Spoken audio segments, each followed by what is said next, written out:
conteúdo de mídia social para triagem e recrutamento e seleção, prós e contras.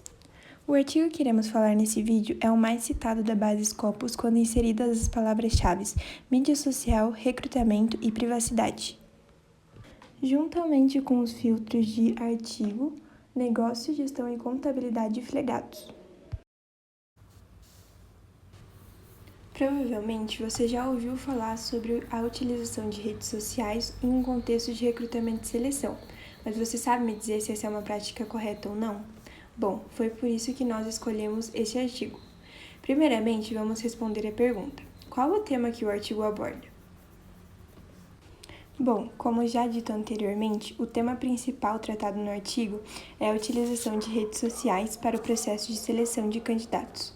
O artigo traz prós e contras em relação à temática, com base nas perspectivas jurídicas dos Estados Unidos e do Reino Unido. A segunda pergunta que vamos responder é qual a finalidade, então, desse artigo, ou seja, qual é o seu objetivo.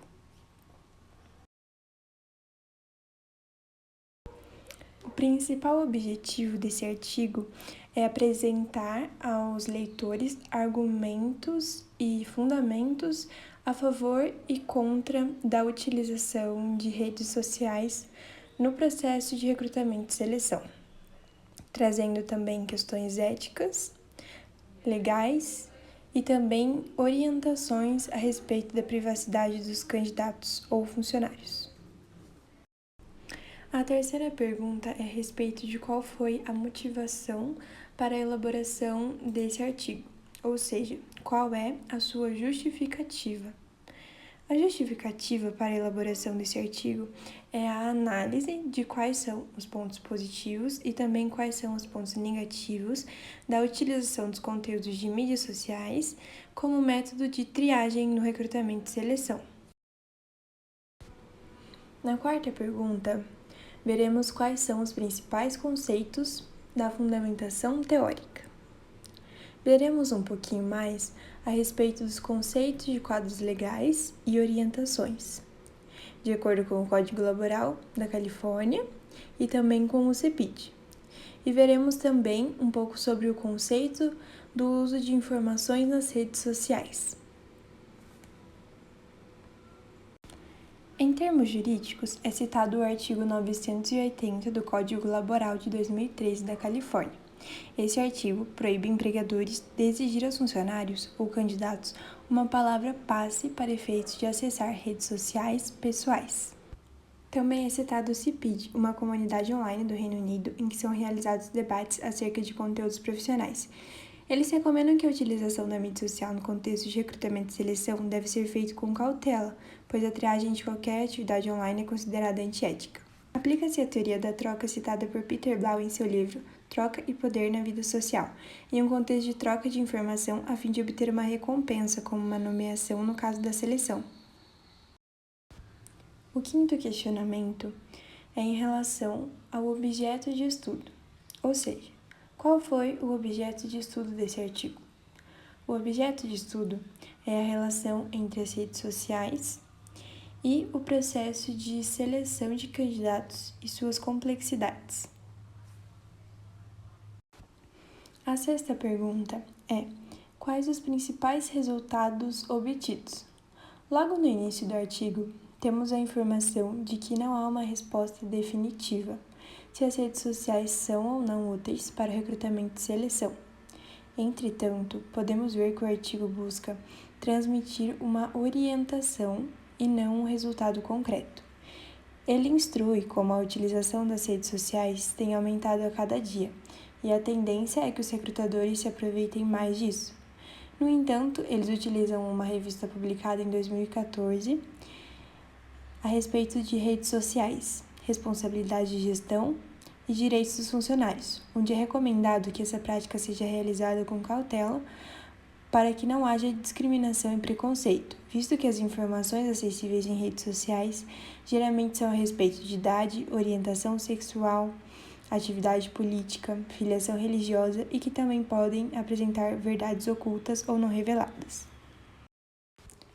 A sétima pergunta que temos é a respeito das contribuições do trabalho para a literatura da área. Esse artigo traz diversas contribuições para a área empresarial e também para a área acadêmica, pois ele fornece informações relevantes, de fácil entendimento e que ainda hoje podem ser consideradas atuais, visto que as legislações a respeito desse tema não sofreram uma grande mudança. Agora que sabemos o tema que o artigo aborda, seu objetivo, justificativa, principais conceitos, objeto de estudo, resultados obtidos e contribuições para a literatura da área, veremos quais são as contribuições finais dessa pesquisa. A contribuição final da pesquisa, acerca da opinião dos autores, é que não seja utilizado em nenhuma circunstância as redes sociais no recrutamento e seleção, dado que já foi observado em razões éticas e legais. Bom, mas quais são as limitações dessa pesquisa? A pesquisa é parcialmente ou quase integralmente baseada em dados e informações de outras fontes, como livros, revistas e artigos. A dissertação dos autores é vista somente no final da pesquisa, conforme dito em relação às contribuições finais da pesquisa. Ou seja, quase integralmente a pesquisa é realizada de forma argumentativa, podendo ser que em algum momento esses dados sejam imprecisos ou enviesados. Para que isso não ocorra, é necessário futuras pesquisas. E então, quais são as indicações de futuras pesquisas que nós temos? Essas pesquisas podem ser realizadas conforme as legislações sofram alguma alteração ou abordando diferentes locais, onde a lei atual já estabeleça claramente se a utilização de redes sociais para triagem no recrutamento e seleção é legal ou ilegal. Muito bacana esse artigo, né? Mas como a gente pode replicar esse estudo em outros locais? O estudo do artigo pode ser replicado em locais em que as legislações sejam similares. Um exemplo no contexto de recrutamento e seleção são para as empresas e profissionais em formação ou profissionais já formados da área de RH, que são adeptos à utilização de redes sociais como meio para a triagem de candidatos. Por fim, vamos ver quem é o público interessado por esse artigo. A princípio, o público interessado nesse artigo são gestores e profissionais de recursos humanos.